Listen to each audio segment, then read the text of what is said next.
Olá, tudo bem com você? Eu espero que sim.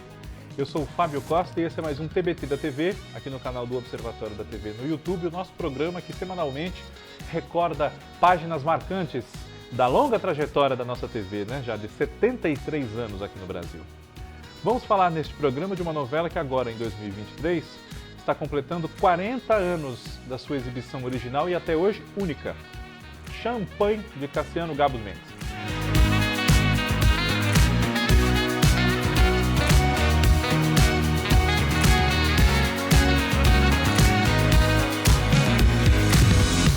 Antes de falarmos dessa novela, Champagne, eu peço a você, como peço sempre, quem não for inscrito aqui no canal, faça a sua inscrição.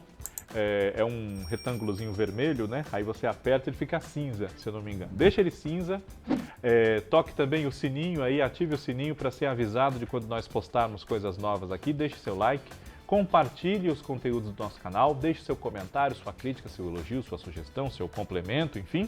E também, segunda-feira, ao vivo, às 8 da noite, temos sempre um encontro marcado. Alguns de vocês já devem estar acostumados, Mas eu convido todo mundo a ver Ligados na TV, nosso podcast aqui do Observatório da TV. Champagne, como eu disse, é uma novela do Cassiano Gabos Mendes. Seu primeiro capítulo foi exibido no dia 24 de outubro de 1983. Era o que a gente chamava de novela das 8, Eu ainda chamo. Hoje a moda é falar novela das 9, E o Cassiano Gabos Mendes, ele, depois de ter sofrido um infarte durante uma novela dele chamada Plumas e Paetês, em 1980, que ele acabou tendo que abandonar, não pôde prosseguir escrevendo a novela justamente para se recuperar bem, não ter um novo infarte em breve e tudo mais, Essa novela, na ocasião, foi assumida por outro autor, que foi o Silvio de Abreu. E no trabalho seguinte do Cassiano, que foi a versão original de Elas por Elas, em 1982, ele já contou com um colaborador. Infelizmente não era acreditado na abertura, mas ali já havia um colaborador com o Cassiano, que era Carlos Lombardi.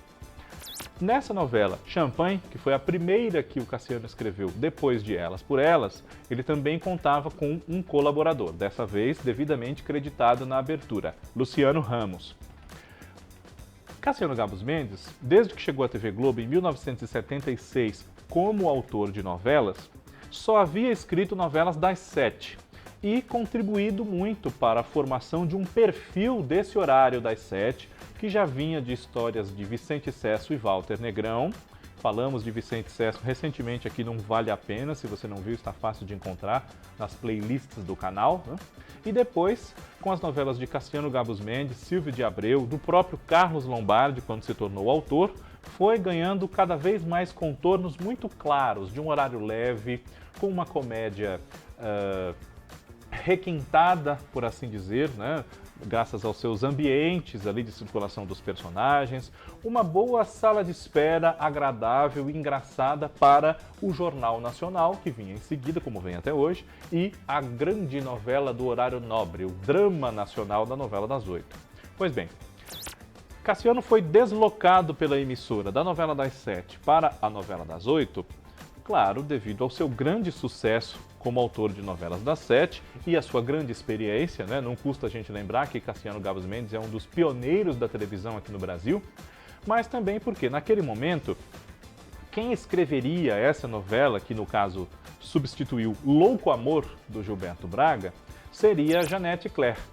Só que, naquele ano de 1983, ela infelizmente passou muito mal de saúde, ela tinha um câncer no intestino, não salvo engano meu, e acabou falecendo em novembro de 1983.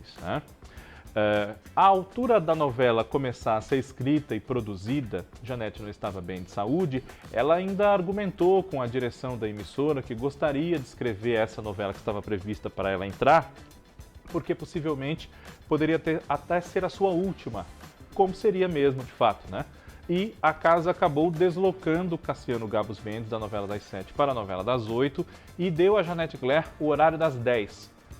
Reativou a novela das 10 para que ela realizasse aquele seu desejo de contar mais uma história, embora ela temesse muito não chegar ao final dessa história, como infelizmente de fato não chegou, que foi Eu Prometo. E também falamos recentemente dela aqui nos seus 40 anos, num TBT da TV, algumas semanas atrás. Do que tratava essa novela? Champanhe. Champanhe é um título que emana, ou melhor, emana, claro, também, mas evoca o ambiente sofisticado, até certo ponto leve e descontraído que o autor propunha a colocar os seus personagens em cena nele, né? E também o clima de novela das 7. Mas o horário das 8 tem outras necessidades, né? Então, para criar uma novela das 8, Cassiano Gabos Mendes partiu de uma estrutura um pouco parecida, e quando eu digo um pouco, é só um pouco mesmo, com a de Elas por Elas, que havia sido a sua novela mais recente e feito um grande sucesso.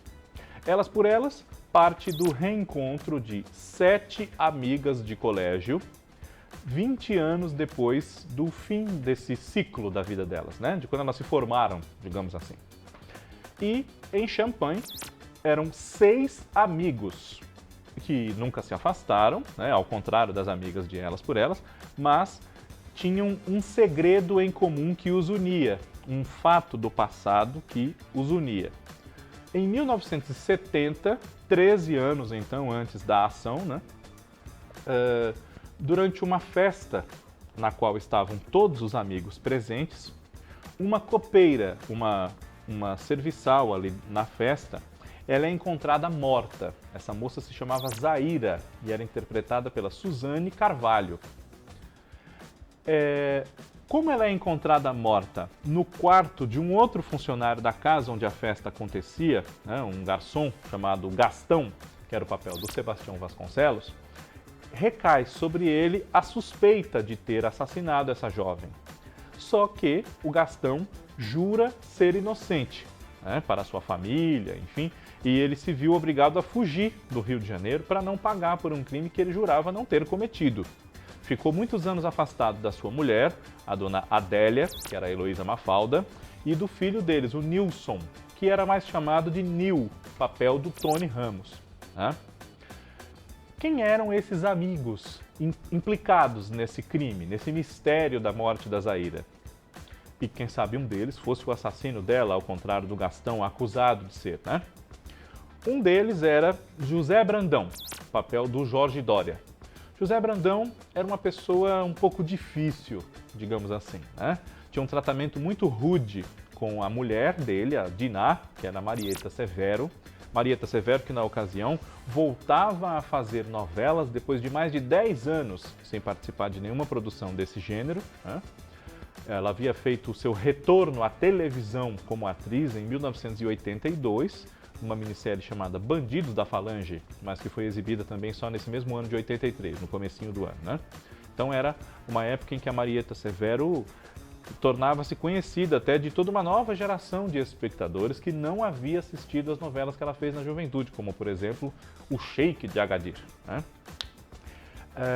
Ele não tratava muito bem o filho, o Gregório, ou o Greg, que era o personagem do Cássio Gabos Mendes, que demora alguns capítulos, uns 20, 30 capítulos para entrar na novela e volta do exterior, onde ele foi viver, com todas as regras do comportamento dos jovens punks. Ele se vestia como punk, usava um fio de telefone assim enroladinho em espiral com a chave, né? Era um chaveiro que podia virar um colar ou virar uma pulseira, virar isso, virar aquilo, e pendurava do bolso assim. Aquilo virou uma moda, né? Sugestão da criação dessa composição do personagem feita pela Marília Carneiro, que é uma figurinista muito experiente da TV Globo, né? Contribuiu muito para várias novelas. Pois bem, como era uma pessoa difícil, o Zé Brandão não tinha essa relação harmoniosa em casa com a família, e nem com a mulher, nem com o filho, nem com o sogro dele, o pai da Diná, o seu Juca, que era o papel do Dionísio Azevedo. Outro amigo desses reunidos no dia da morte da Zaira era Ronaldo, personagem do Carlos Augusto Strasser.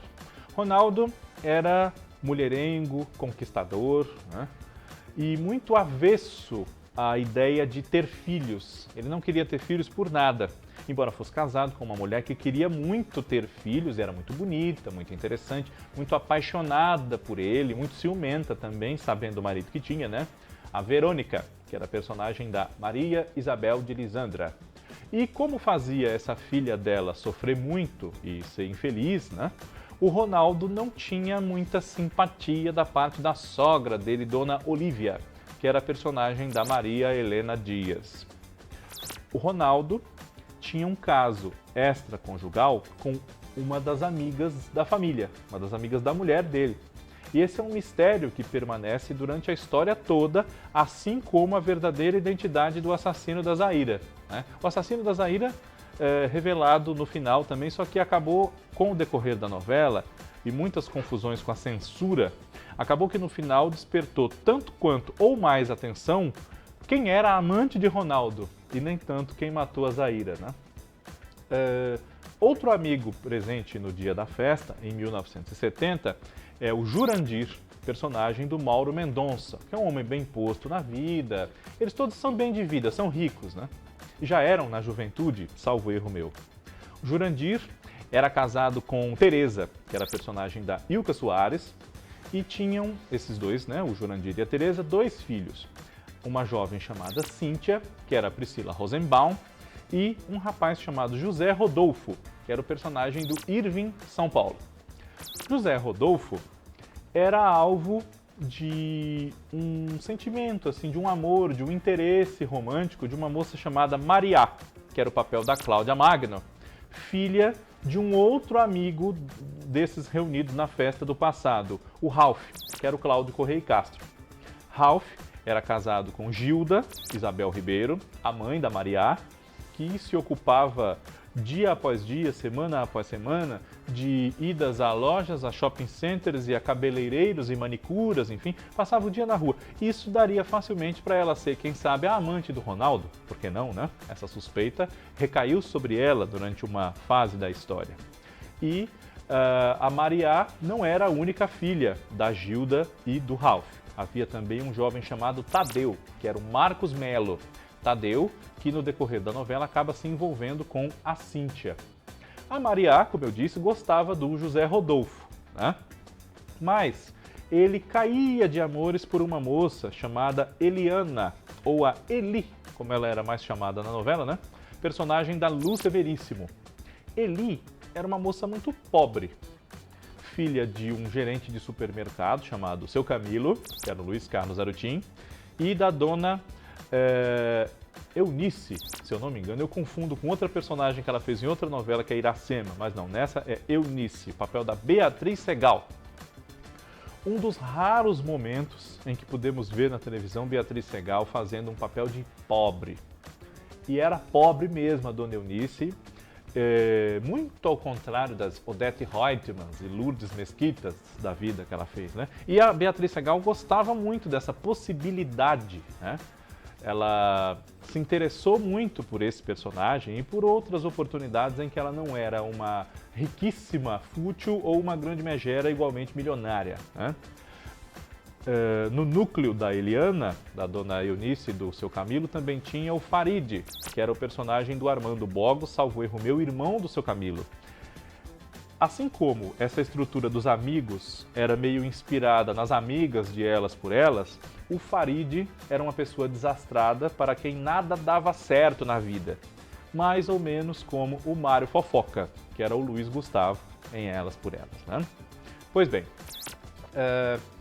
a Mariá gostava do Zé Rodolfo, mas acaba se envolvendo com o Greg, justamente porque o Zé Rodolfo, mesmo depois de ser enganado com a Eli fingindo que é rica, enfim, ele é apaixonado por ela e fica paradão na dela mesmo, né? Embora ela não o ame e sabidamente queira se casar com ele por interesse, o que desperta uma ira, especialmente da avó do José Rodolfo, Dona Carlota, mãe de Teresa, que é o papel da Lídia Matos, né? Dona Carlota detestava, para ser legal, né? Ela detestava a Eli, porque ela não queria que o neto fosse feito de imbecil, né? Bom, falei do José Brandão, falei do Jurandir, falei do Ronaldo, falei do Ralph. Há mais dois amigos, esses dois são solteiros, não são casados, né? E por isso tem tudo a ver uma ideia que eles desenvolvem juntos e que dá nome à novela, inclusive, né? Por pouco a novela não se chamou Single Bar, né? Ou Bar dos Solitários, numa tradução, né? Essa era uma coisa que estava um pouco em voga na época, salvo engano meu, né? Um bar que fosse feito para pessoas sem compromisso com ninguém se divertirem ali, se descontraírem, conhecerem outras pessoas para quem sabe iniciarem novos relacionamentos, né? E esses dois amigos que abrem um bar ao qual eles dão o nome de Champanhe, que é o nome da novela, são o Lúcio, que é o Cécio Thierry, e o Renan, que é o Nuno Leal Maia. Nuno Leal Maia que fazia um papel inicialmente destinado ao Cláudio Cavalcante. Renan era muito interessante, muito bonito, atraente para as mulheres e levava nisso alguma vantagem sobre o Lúcio, que tinha que correr atrás, né, das mulheres que se aproximavam naquele ambiente, especialmente dos donos do bar, mas acabavam ficando mais interessadas pelo Renan. E isso acontece com as duas moças que são contratadas por eles para fazer o que a gente chama de relações públicas do Champanhe, né? Uma era a Fernanda, personagem da Mila Moreira, e outra era a Simone, personagem da Isis de Oliveira. Possivelmente isso foi uma coincidência, né? Mas a gente não pode deixar de lembrar, com duas mulheres assim diretamente relacionadas ali com os mesmos homens, enfim, a gente não pode deixar de lembrar de Simone e Fernando e Selva de Pedra, né? Pois é, eu pelo menos, noveleiro que sou, né? Pois bem, eu falei da Eli, né? Eli, ela sonhava, tinha sonhos, devaneios, assim, com um príncipe encantado, podemos dizer, um rapaz que realmente interessava a ela, né? Digamos que era um rapaz como ela gostaria que o José Rodolfo fosse, se fosse possível, né? E nos sonhos dela, quem aparecia era o Tony Ramos, que nós temos na novela como o Nil, que é um vendedor de sanduíche, de refrigerante e cerveja num quiosque na praia, ou coisa que o valha, né? Ele é meio grosseiro, embora uma pessoa de bom coração, né, de origem humilde, enfim, tem esse trauma na vida do pai ser acusado de matar a Zaira, né? E no começo da novela, o seu Gastão volta para o Rio de Janeiro porque ele foi parar em Serra Pelada. Essa é uma época em que muita gente foi para Serra Pelada atrás de encontrar ouro, né? E ele encontrou a ponto de voltar para o Rio de Janeiro disposto a pagar um bom advogado para livrá-lo da acusação de ter matado a colega de trabalho 13 anos antes, né? Outra pessoa também sonha com o Tony Ramos, digamos assim, ou com o Nil, sem conhecê-lo, sem saber que aquele moço dos sonhos é aquele menino do quiosque. Essa moça é a irmã da Gilda, chamada Anitta, personagem da Luíse Cardoso. Ela é astróloga, muito ligada nesses assuntos de esoterismo e passa a disputar a atenção do Nil quando o conhece, reconhece nele o homem dos seus sonhos, que ela o vê em situações muito pitorescas, que até direito a Lawrence da Arábia tem nos sonhos dela dos primeiros capítulos, e esses sonhos passavam até nas chamadas da novela, né? E elas disputam o amor do Nil, a Eli e a Anitta. Mas ele tem uma namorada, uma noiva, enfim, a Marli, que é uma jovem babá, pobre como ele e como a Eli, interpretada pela Solange Teodoro, que havia feito muito sucesso numa outra novela do Cassiano Gabos Mendes, que eu citei aqui no começo do TBT, Plumas e Paetês. Ela fazia a Nadir, né? A famosa moça do cafezinho, que a dona Rebeca, Eva Vilma, não queria que se casasse por nada com o filho dela, o Jorgito Paulo Guarnieri, né? Pois bem, o Gastão, como eu disse, ele volta para o Rio com ouro que ele encontrou em Serra Pelada, né? Para provar sua inocência. Ele quer pagar um advogado. E o advogado que ele contrata é o doutor João Maria, personagem do Antônio Fagundes. João Maria é de uma família tradicional que já viveu muito melhores dias na sua vida, né? Mas hoje não estão tão bem assim e o patrimônio não é mais aquele, as coisas não valem mais como valiam antes. Existe uma inflação que fazia com que o nosso cruzeiro não valesse nada e a cada dia valesse menos, né? Só que a mãe dele era muito apegada a essas tradições e a esse passado de glórias, Dona Luizinha, que era a personagem da Henriqueta Brieba. E por essa razão, ele não podia fazer dinheiro se desfazendo dos bens da família, porque a mãe dele não permitia, né? E compartilhava suas lembranças de um passado muito bom com o mordomo, que é praticamente uma pessoa da família Napoleão, que era vivido por Magalhães Graça. De maneira que, para manter digamos assim, o padrão de vida da sua família, quando chegou a vez dele ser o provedor da família, o João Maria se colocou se propôs a atividade de roubar. É isso mesmo. Roubar, especialmente joias, dólares, enfim, valores de cofres. Né? Ele se aproveitava de festas da alta sociedade às quais ele fosse convidado e dava um jeito de entrar na biblioteca, entrar onde ficava o cofre da casa e limpá-lo devidamente. E fazer dinheiro com isso para sustentar a sua vida de gente bem. Né? Só que o que ele não contava é que encontrasse uma outra pessoa que tem essa mesma prática, embora não com a mesma finalidade. Antônia Regina, que é a personagem da Irene Ravache. Antônia Regina é separada de um marido, de um companheiro americano que ela teve, que manda todo mês uma pensão para ela e para a filha pequena que eles têm, a Norminha, que é a Gabriela Bicalho, e roubava também, exatamente como o João Maria, comparecia às festas, se enfiava lá na biblioteca, ia roubar os cofres das pessoas, para, especialmente joias, pegar essas joias, penhorar, né? E mandar o certificado da penhora, né? A cautela, como a gente chama, né? Pelo correio para os donos dessas joias. Então ela pegava o dinheiro e ajudava orfanatos, instituições que necessitavam de ajuda financeira de pessoas comuns, né? E ela fazia um pouco isso na base do Robin Hood, né? Tirar dos ricos para dar aos pobres, de uma forma bastante torta, né? Mas ela fazia isso. Antônia Regina e João Maria acabam tendo uma grande atração, né? Se interessando um pelo outro ao se conhecerem nessa atividade de roubar as casas dos milionários.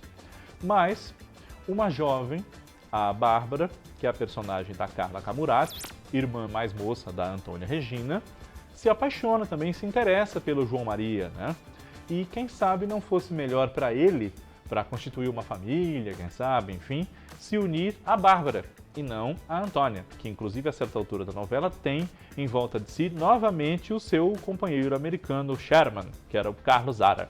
Né? João Maria, por ser advogado, né, acaba indo cuidar do caso do seu Gastão, para defendê-lo. E ao longo da novela nós temos os dramas desses núcleos que se relacionam diretamente, as desconfianças entre as amigas em torno de qual delas deve ser a amante do Ronaldo, e isso é preservado até o desfecho, né, para muito sofrimento da Verônica, e a Verônica, ela começa a tentar seguir os conselhos da mãe dela, Dona Olívia, mesmo contra a vontade do Ronaldo, de tentar engravidar. Só que desiludida com o fato dele não levar aquele casamento tão a sério quanto ela, a Verônica chega a ter a ideia de querer abortar o filho que ela espera.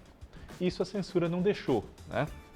Então coisas assim fizeram com que o Cassiano Gabus Mendes fizesse vários desabafos na imprensa. Em uma dessas ocasiões ele disse que a censura se preocupava com coisas muito bobas que na voz corrente do povo eram muito comuns, não iam chocar ninguém, né? Aquele era um horário adulto, com classificação indicativa sempre mostrada antes do início dos capítulos, para que os pais zelosos dos temas da novela das 8 impedissem os seus filhos de assisti-la, né? E que, se as coisas continuassem como estavam, ele teria que regredir até a Idade Média ou coisa que o valha e escrever sobre a vida de santos, como Santa Rita de Cássia, né? Disse isso o Cassiano Gabus Mendes.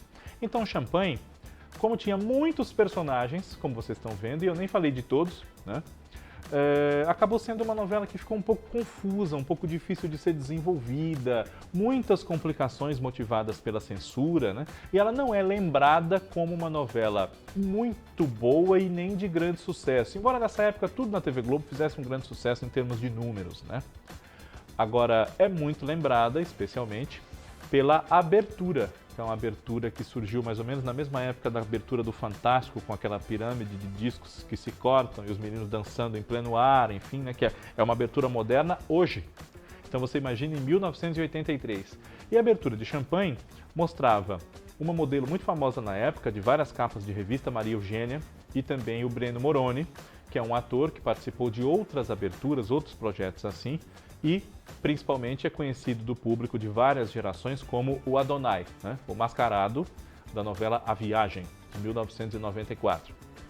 Pois bem, nessa abertura, esse casal está ali numa situação romântica, né? Um tentando conquistar o outro e os objetos que denotam aquela situação e aquele requinte do envolvimento, eles voam por eles, né? Uma carteira, um perfume, uma taça de champanhe propriamente, né? As taças que brindam sem mãos que as balancem em pleno ar, né? É uma abertura que é sempre lembrada entre grandes aberturas marcantes para quem as viu inéditas, né? A de champanhe realmente é muito bem feita. Mesmo hoje, com toda a parafernália evoluída que tivemos nesses 40 anos, né? Ainda é uma abertura que chama atenção. E uma curiosidade é que nesses créditos, durante alguns capítulos, eles acentuaram de maneira errada os nomes da Cláudia Magno e do Cláudio Correia e Castro. Então a gente lia claramente, e do Cassiano Gabos Mendes também. Cassiano Gabos Mendes, com acento no A do K, né? E também Cláudia Magno e Cláudio Correia e Castro. Ficou assim. Nessa novela que foi dirigida pelo Paulo Biratã, pelo Wolf Maia, pelo Fred Confalonieri e também pelo Mário Márcio Bandarra, né? Mas, e claro, essa abertura muito lembrada, também é lembrada pelo seu tema, que é uma música de muito sucesso do hit Casanova, Boa Noite Rainha, como vai? Né? Quem era a amante do Ronaldo, afinal de contas? Era a Teresa? Era a Gilda? Não, era a Diná, a mulher de José Brandão, a mãe de Greg. O gancho do penúltimo para o último capítulo da novela é a chegada dessa amante ao local de encontro dos amantes, do Ronaldo e dela, para encerrar tudo com ele. E quando começa o último capítulo, a gente sabe então que essa amante é a Diná. Né? E quem matou Zaira? Não foi realmente o seu Gastão, pai de Nil. Quem matou Zaira foi Jurandir. Pois é. Paira, assim como paira sobre Gilda a suspeita de que ela seja amante de Ronaldo e não era, paira sobre José Brandão, né? Porque José Brandão é muito perturbado com qualquer menção a esse fato da festa, a morte da Zaira, enfim. Então, claro, você fica desconfiando que foi ele que matou a menina, né?